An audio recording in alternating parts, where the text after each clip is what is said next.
Greetings, petrolheads. Welcome back to Automation, the car company tycoon game. So, first of all, congratulations to James Brown for winning the fanbuild competition with your AAG Cutlass 2.5. It was no, it was I missed it. It was also my personal pick. I just think it is the most attractive for somebody who wants an entry-level sports car, meaning that they are on a budget, even though the looks could maybe be a little bit updated, but that is honestly the only thing that I can sort of, criticize, if you will. But it does very well in the markets that it's built for: fun, premium, light sport budget, especially. That is basically what we were aiming towards. It's even pretty good in the muscle car segment, despite only making 179 horsepower. Yeah, good drivability and sportiness. That is just really good, really well done. Good economy, low running costs. Like this just makes a lot of sense as an entry-level sports car. So congratulations. I totally agree with the votes from the straw poll, which, by the way, there have been 10 votes, 5 of which were for this one, 3 were for the Ravager. Its exact name? The Ravager Turbo Sport all-wheel drive, and then 2 were for the Enduro track. Also, congratulations to second and third place, of course. But today we are gonna be continuing with our campaign, or not specifically today, but this entire week. So if we go back and see what we last did in the campaign, it was a 1945 update for our city car, meaning that now I think we jumped to 1946, and now that the war is over, being an Austrian company, I think because Hitler's dead, it's time to celebrate that with a big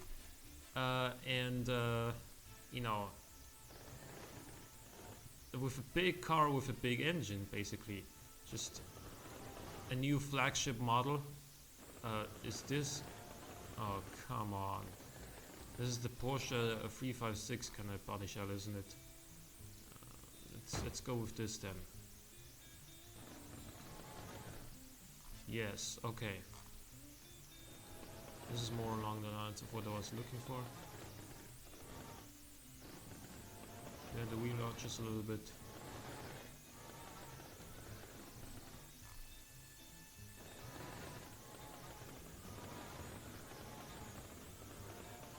How do we do this? Like that? No, that looks kind of silly.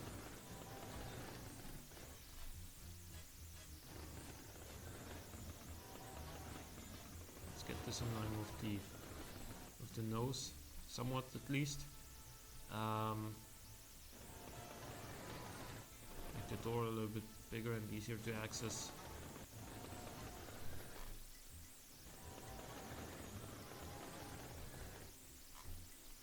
Right. So there is only the option of building a ladder chassis. We are going to use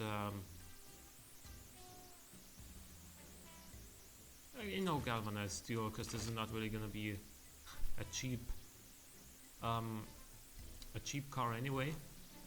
Let's go with double wishbones up front and then leaf springs on the rear, I guess. We should still have plenty of space here for a big engine.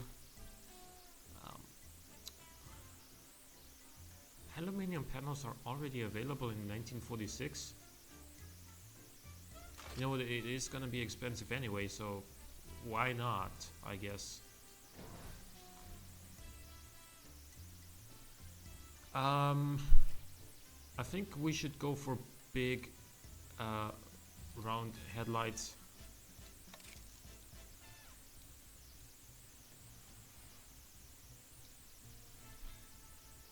Like this.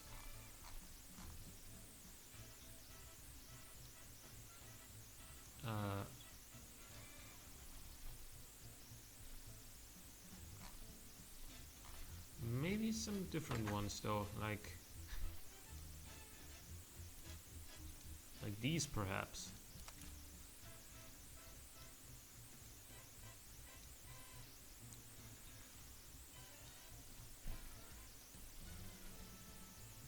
Okay.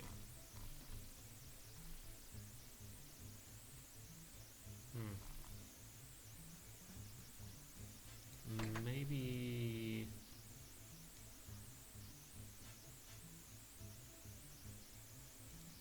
what about these actually?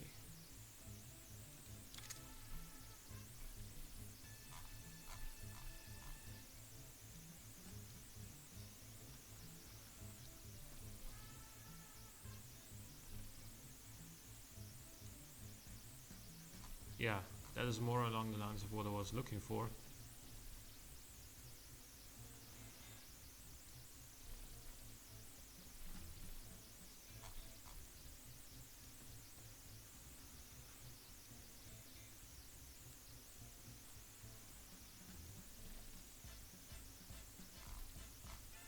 Okay. And of course some indicators as well.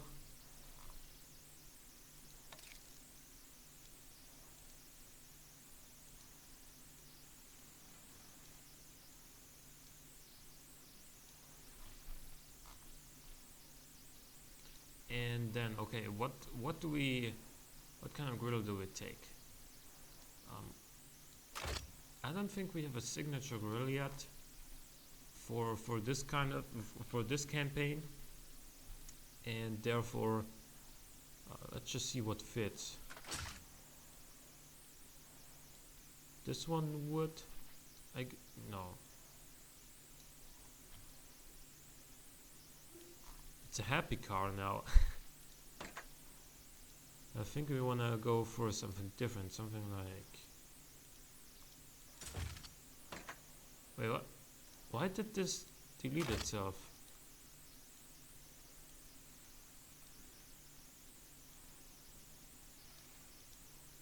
No, I don't like it anyway.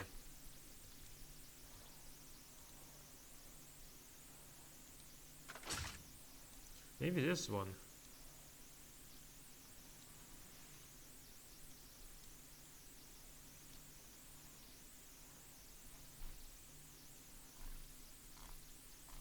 Yes, okay.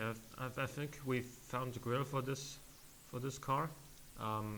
Also, I want to surround these indicators with a vent,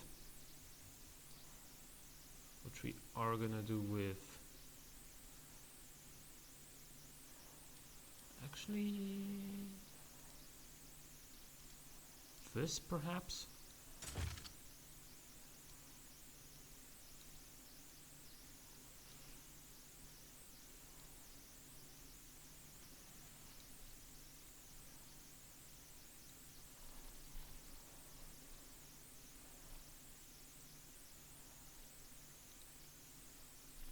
Well, okay.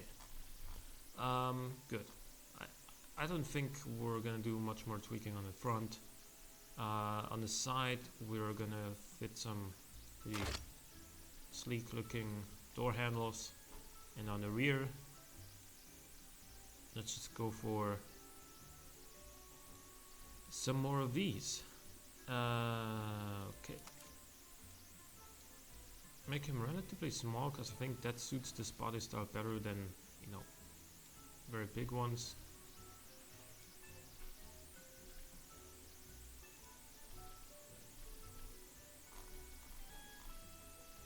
Now question, can we fit exhaust underneath this chrome bumper? I'm assuming we can't.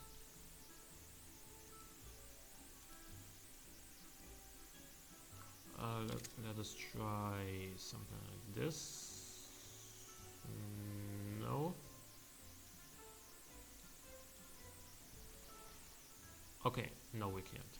Not even as small as that. Alright, so the chrome bump, the exhausts would just not be visible under this chrome bumper, is what that means in practice. A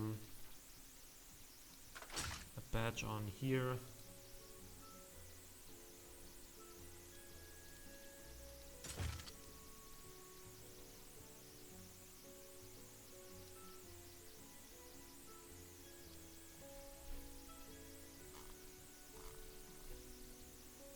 Or should we put the badge on here instead? And fit the number plate on this. Wait, what? Okay, let's just do it this way then. Turn it the right way around.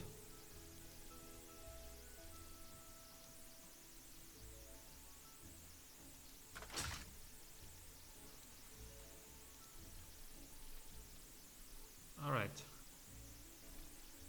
Guess that's the aesthetics part done. Or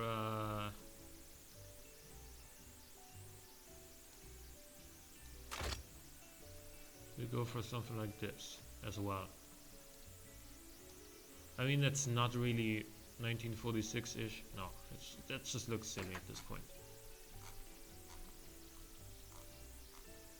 Or should we put some chrome on this thing? I think we actually might as well, right?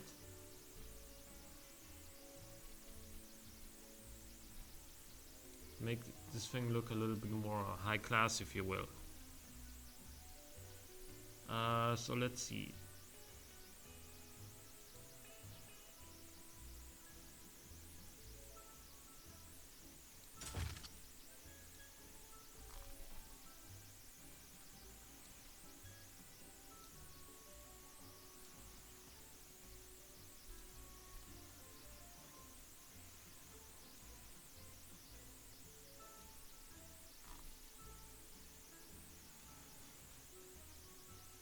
That's as far as that goes.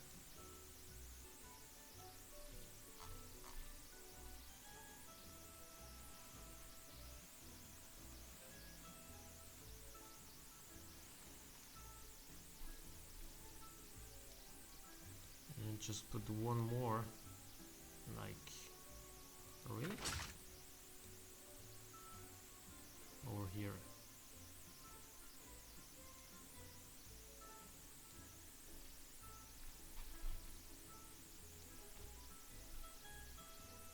Much better, isn't it? Oh wait.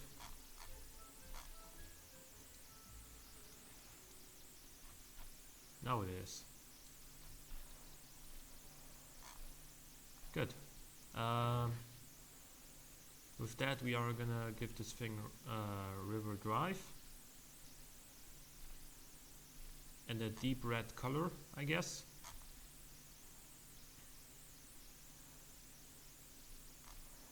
And right, engine has to be a V12 at this point, like there's no other option. Yes, let's go for like a 6.5 liter perhaps, but with a relatively healthy stroke. There we go. Probably push rod.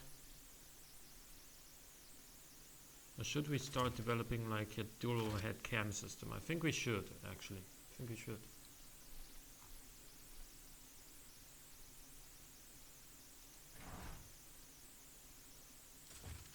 Cast iron. We'll see about these. Yeah, we're probably gonna need heavy duty cast conrods because this thing's gonna make a lot of torque. Yeah, we're gonna have to use these components, which means we're also gonna have to detune this quite considerably. And of course, there's no turbos yet. Single barrel, 6 carburetors, quad carburetor. Let's go. Let's make it go all the way, right? It's like if we're gonna. This actually looks kind of cool.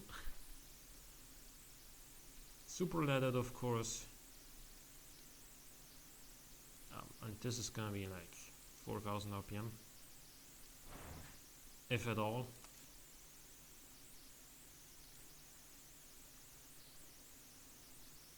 That might even be the appropriate size at this point. No. Wait, what? Oh. Now it is. Okay, so we still got a lot of fuel octane left. And we are making a torque relatively late. Okay, that's better. Should we run it on?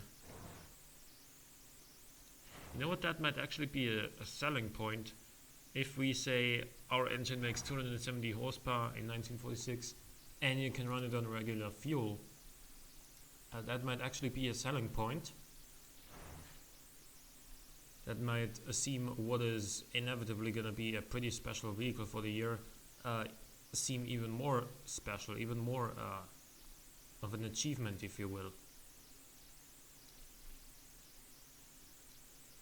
So there is that.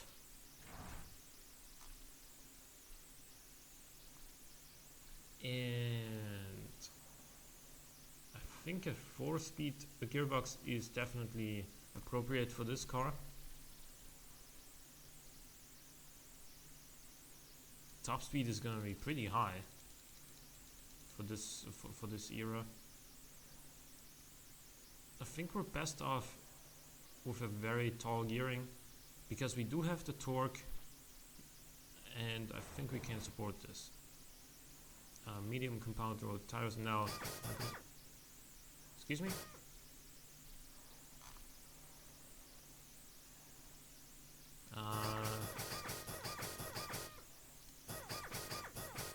135s. 165s. Still not really where I wanna be as far as tire width goes. 175s. You know, it's gonna be a little bit scary to drive then. Because I don't really wanna go lower than 12-inch rims. Because look at that, that just looks ridiculous already. I mean, a lot of rubber between the rim and, you know, the outside wall of the tire means that you're not gonna feel the bumps in the road at all, basically. What you are gonna feel is some pretty terrible brake fade though. We are gonna need some quality into the brakes, like, for sure. Even that is not gonna handle all of the brake fade, obviously, probably not even half of it. But it will help a little bit. 2 seats only, premium interior, I guess, luxury AM radio. We'll see how much advanced 4D safety affects the price.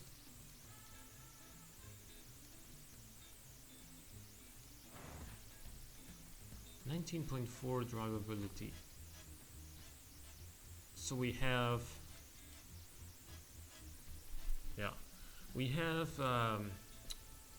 19.4 drivability, 17.1 safety only, and a total cost of 64.65.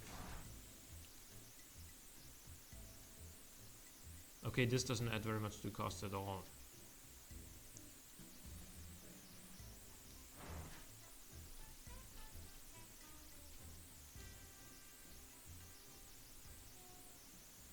So 0 to 100 takes 9.1 seconds. 100 to 0 takes 79.57 meters. Let's see, could we... Oh, okay, so the top speed can be a lot bigger.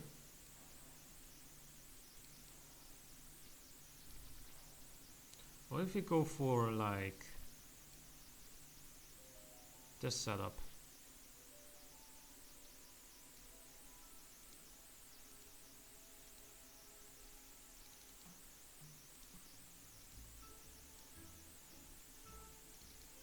So it's around here, it's best for drivability apparently. What about yeah, this doesn't give us any tangible benefit. Yeah, we have a lot of brake fade. Still a lot of brake fade.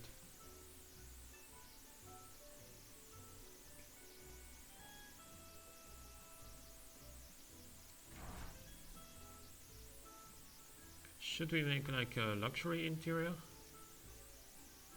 That will add quite a lot of costs. For not very much more comfort, let's stick with premium then.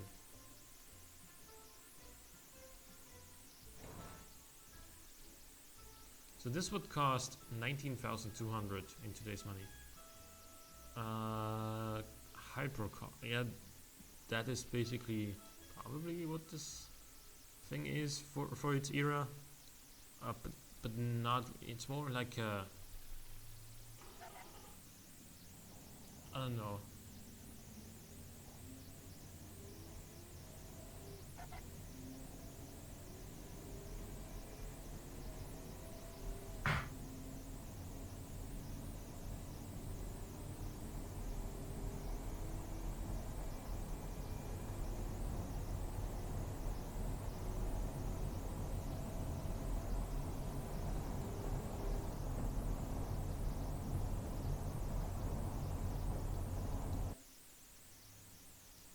And the throttle response here is just absolutely awful.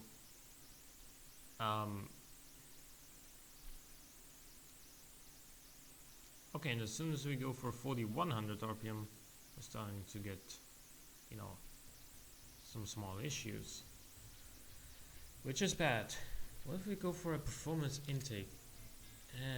That won't really give us more throttle response. It only give us just a little bit more power.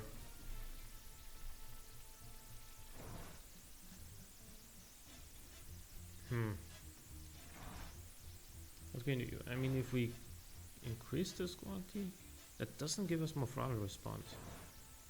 If we increase this, doesn't give us more throttle response either. So I guess the reliability isn't very good. Then again, it's 1946.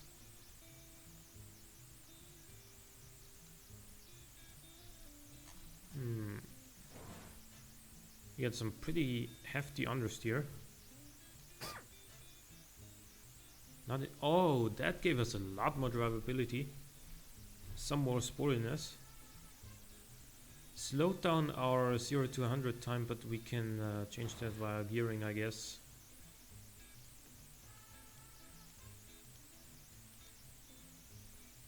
What if we just go for this now? 9.2. And we get 25 durability still and 7.2 sportiness.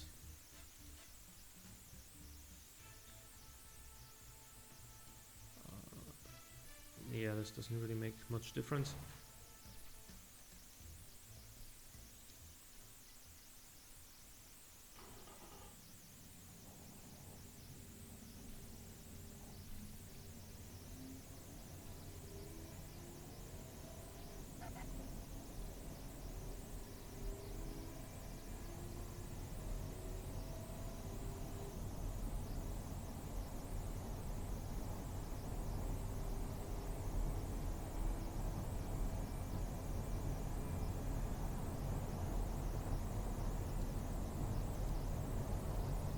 Oh man.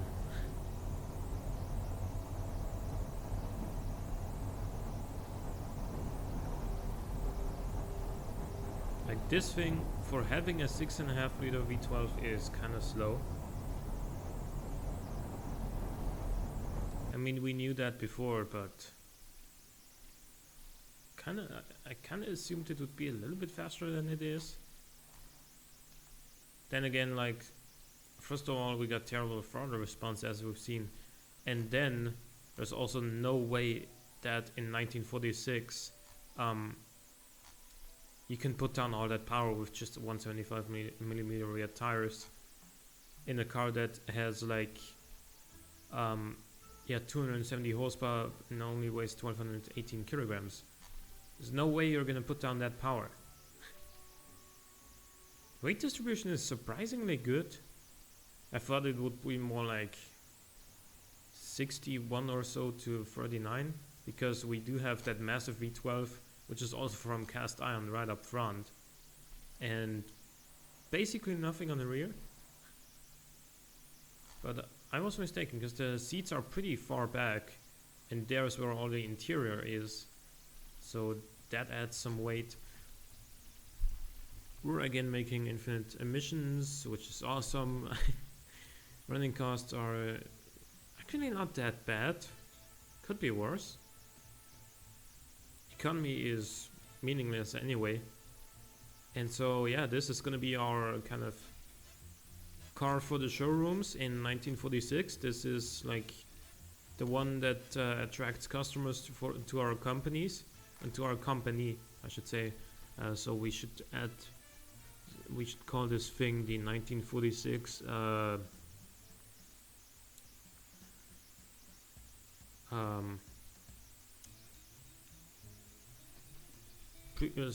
super car or something like that. It's not really a super car, it's more of a GT.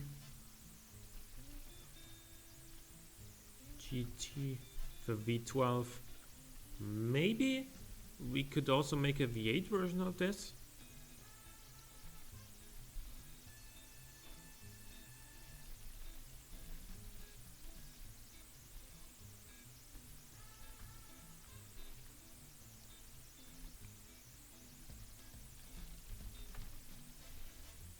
I'm not really sure though if we wanna make a V8 version out of this to kind of attract a, you know, slightly less wealthy class of customers, but that is yet to be decided. So hope you guys enjoyed this episode. Leave a like or a comment if you did. Thank you for watching. I'll see you next time.